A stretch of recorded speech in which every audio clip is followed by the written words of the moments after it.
Well, hello, church family. Hope you're doing well today. Today's video, in the theme of discipling, we're going to start now dealing with the hows.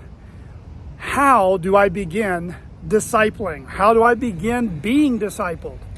Well, I'm going to give you step one. Assuming you are a Christian, assuming you intend to follow Jesus and obey everything he's taught you through the scriptures, the first step in being obedient to Jesus' plan for discipleship is join a local church and start working out. So you might see behind me, PF there. Let's see right there. This is Planet Fitness. This is where I work out. For all the meatheads out there, or those who are intense workout guys and gals, this is not the gym for that.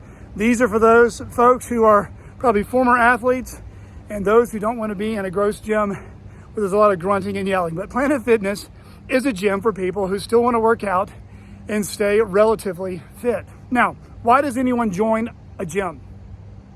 Well, some people do it for a New Year's resolution. Well, I'm going to join a gym because I want to lose weight. This year is going to be the new year. But what happens? What happens after about 30 to 45 days at the beginning of every year? The gym suddenly starts decreasing in its attendance and eventually its membership. But why is that? Well, it's because people joined the gym with maybe a nearsighted motivation. I'm just going to join the gym I'm going to do it because my parents would be proud of me. I'm going to join the gym because, I've eaten a lot of Thanksgiving and Christmas dinners and I want to work off this 15 pounds. Well, I'm not saying those reasons are all bad, but those reasons aren't sustainable. You have to join a gym with the mindset that it's going to take time, it's going to take effort, and if you're not an expert or a seasoned fitness person, you're going to need a buddy.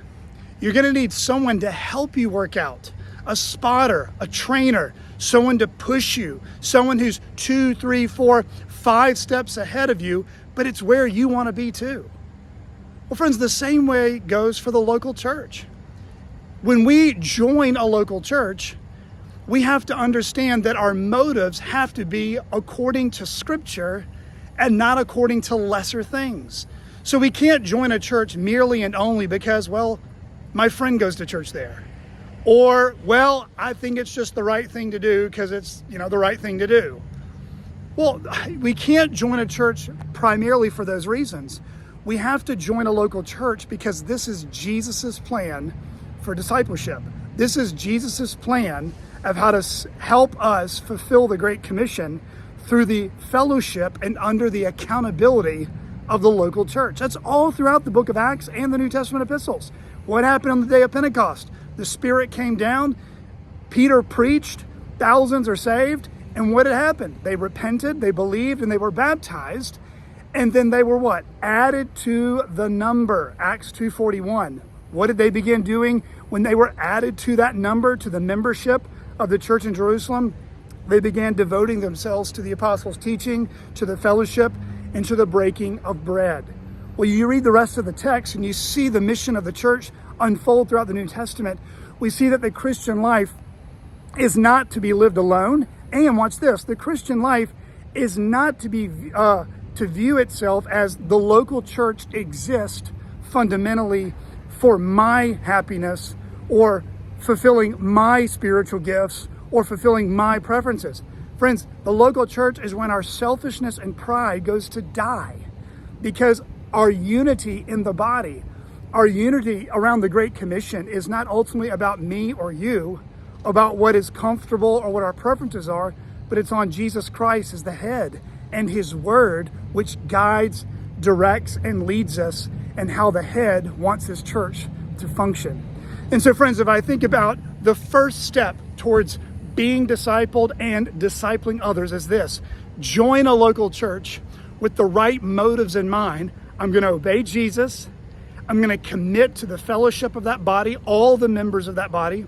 I'm going to, by God's grace, seek to live out the imperatives, commands, and commitments of the church covenant. And I'm going to follow submit and trust the leaders that God has put over my life, not as infallible men or men that can't be in error. Of course they can. But we trust and follow the office of elder pastor because Jesus commanded us. We don't trust the man fulfilling the office more than Jesus. Think about that a little bit. The office versus the man himself. And I think you'll see as you look at these triangular relationship between the congregation and the pastors and the congregation and the individual member and that congregation, the pastor and an individual member, and the individual member to a pastor. You'll see this triangular relationship, I guess you could say connectivity, all throughout the New Testament. So let's wrap this up. First step in how to become a more faithful disciple of Jesus and in being discipled, join a local church, watch this, and get to working out. One of the things that drive me crazy is when you walk into a gym, someone has paid their membership dues, they've taken time out of their day to drive there, they've taken time out of their day to say no to other things, to go to this gym, and what do they find themselves doing? Playing on their phone, sitting on the couch, eating a bagel, which is ironic, just talking to people, watching the TVs, watching people work out but not work out themselves. Well, friends, we don't lose weight. We don't get healthier. We don't get stronger by watching other people work out, critiquing other people working out, or envying and coveting other people work out. We get to work. Friends, that's where it begins. Join a local church and start working out.